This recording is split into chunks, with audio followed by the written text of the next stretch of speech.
श्री क्षेत्र धुळदेव तालुका फलटण जिल्हा सातारा या ठिकाणी यात्रेचा मुख्य दिवस उद्या आहे। परंतु फलटणपासून जसं आपण धुळदेवकडे जाऊ तसं पोस्टर स्वागत सर्व भाविकांचे स्वागत अशा पद्धतीचे बॅनर्स स्वागत कमान आपण बघू शकतो पुढे। आणि यात्रेचं अतिशय चांगल्या पद्धतीचं नियोजन आजच्या दिवशीच आपण बघू शकतो की हजारो भाविक या ठिकाणी दाखल झालेले आहेत। आणि हे भाविक मनोभावे पूर्ण महाराष्ट्रामध्ये एकमेव असं तुळोबा देवाचं जे क्षेत्र आहे ते फलटण तालुक्यातील धुळदेव या ठिकाणी असल्यामुळे वर्षभर या ठिकाणी तर यात्रेसारखी गर्दी असतेच, परंतु उद्या यात्रेचा मुख्य दिवस असल्यामुळे सदिना आणि सर्वात महत्त्वाचं की चतुर्थीला तिथे खडा पडतो।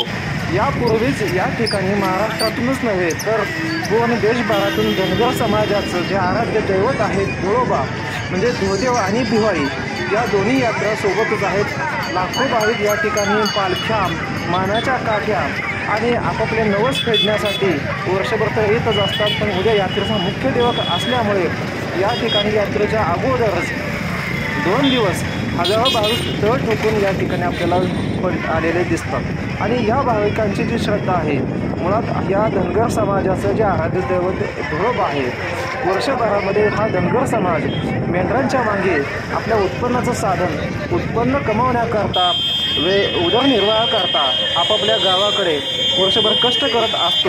आणि वर्षभरात एकदाच नवस बोलल्यानंतर काही जे इच्छा असतील प्रपंचिक सगळ्या अडीअडचणी असतील मनोभावी पूजा करण्याकरता वर्षभरात एकदाच यात्रेसाठी या ठिकाणी येत असतात। आणि ती जी त्यांची श्रद्धा असते ती भोळी श्रद्धा असते।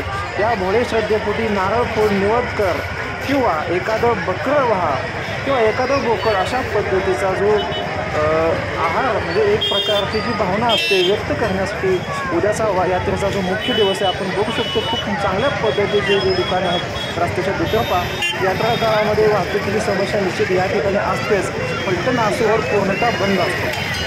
आडगुडवाडीपासून विडणीकडे ही वाहतूक वळवण्यात आलेली असते आणि विडणीतून फलटणकडे जाणारी सगळी वाहने जी आहेत ती उद्याच्या मुख्य दिवशी जी वळवलेली असतात। आणि आपण बघू शकतो या ठिकाणी वेगवेगळ्या पद्धतीची जी दुकाने आपण घातलेली दिसतात, पेढेच्या असो वेगवेगळ्या वस्तू गृहोपयोगी वस्तू महिलांसाठी मुलींसाठी आणि वेगवेगळ्या पद्धतीच्या महाराष्ट्रात जिथे मिळत नाहीत त्या वस्तू या ठिकाणी आपल्याला मिळताना दिसतील। धनगर समाजाचे अतिशय महत्त्वाचं देवस्थान आहे। आपण कमानीतून आत आलेलो आहे आणि आपल्याला देवस्थानचं जे आहे कळत दिसते। आज शिरल्यानंतरच आपण बघू शकतो की हे जे देवस्थान आहे या देवस्थानला जी भाविक येत असतात मुळात जोडपी लग्न झाल्यानंतर जी जोडपी येतात ती प्रामुख्यानं या ठिकाणी दर्शन करत असतात। आज बघू शकतो आपण की पेढ्याची दुकानं आहेत।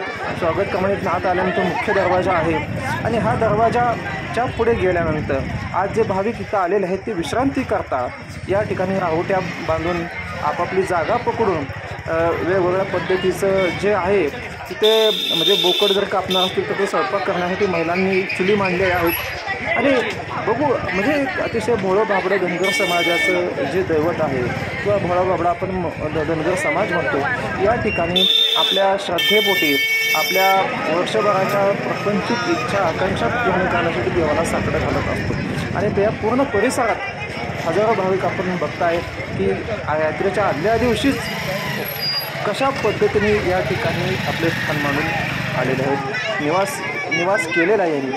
आणि जसं शिंगणापूरच्या यात्रेला आपण बघितलं की तृतीयपंथी जो समाज आहे तो जसा शिंगणापूरच्या यात्रेमध्ये उपद्रव करत होता तसा तो समाज या धुळदेव यात्रेमध्ये सुद्धा उपद्रव मूल्य आपल्याला म्हणजे लोकांना 5-10 रुपये असं मागणं त्यांचं काम त्यांचं उदरनिर्वाहाचं साधनच ते आहे। त्यासाठी उपद्रव मूल्य निश्चितपणे त्यांचंही या ठिकाणी दिसून येते।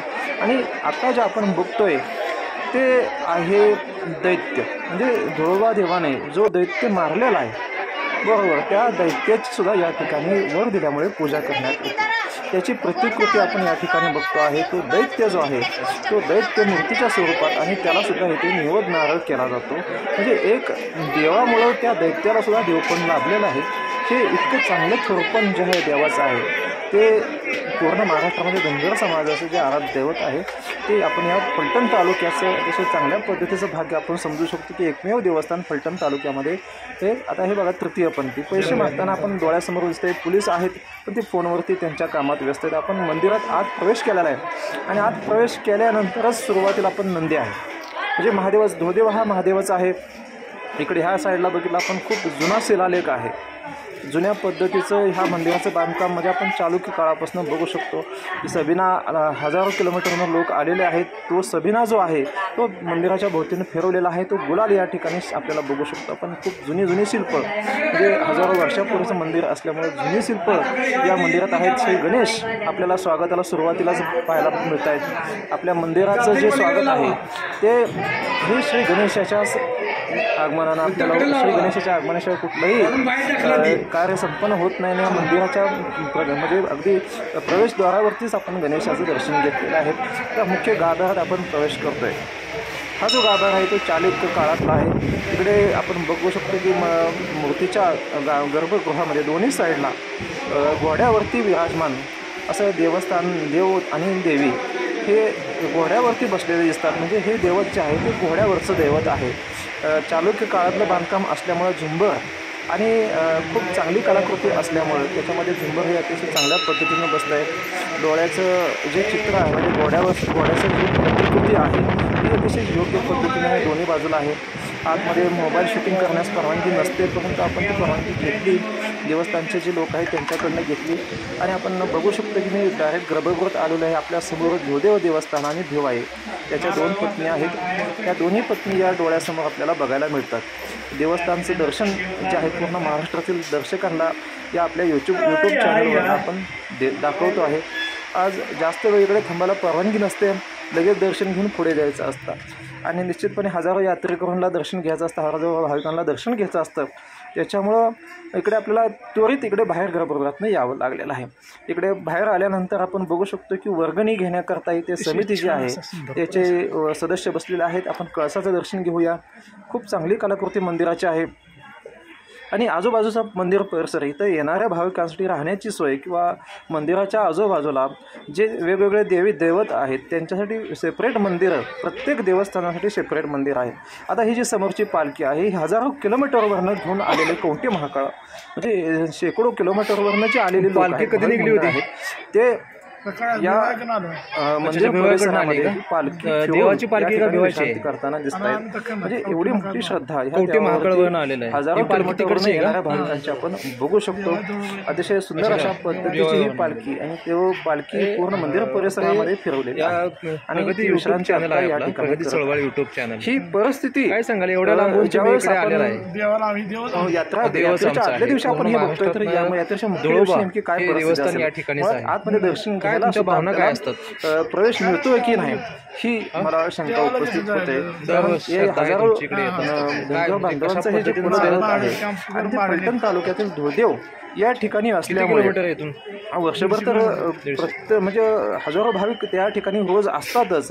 परंतु उद्याचा मुख्य दिवस जो आहे तो महत्त्वाचा आहे कारण चैत्र महिन्यातील ही जी यात्रा आहे ती धनगर बांधवांसाठी अतिशय म्हणजे उत्साहात संपन्न तर होतेच परंतु आकर्षणाची गोष्ट म्हणजे वर्षातून एकदा येऊन कधी ह्या चैत्र यात्रेचं दर्शन घेऊ असं त्यांना झालेलं असतं. कारण धनगर समाज हा मेंढपाळ समाज असतो, कष्टकरी समाज असतो, शेतात राबणारा मेंढरांमागे जाणारा समाज असतो आणि ह्या समाजाला फक्त वर्षातून एकदाच या ठिकाणी आल्यानंतर एक आनंद असतो. आता हे तृतीयपंथी आपण बघितले दोन्ही साईडला आहेत.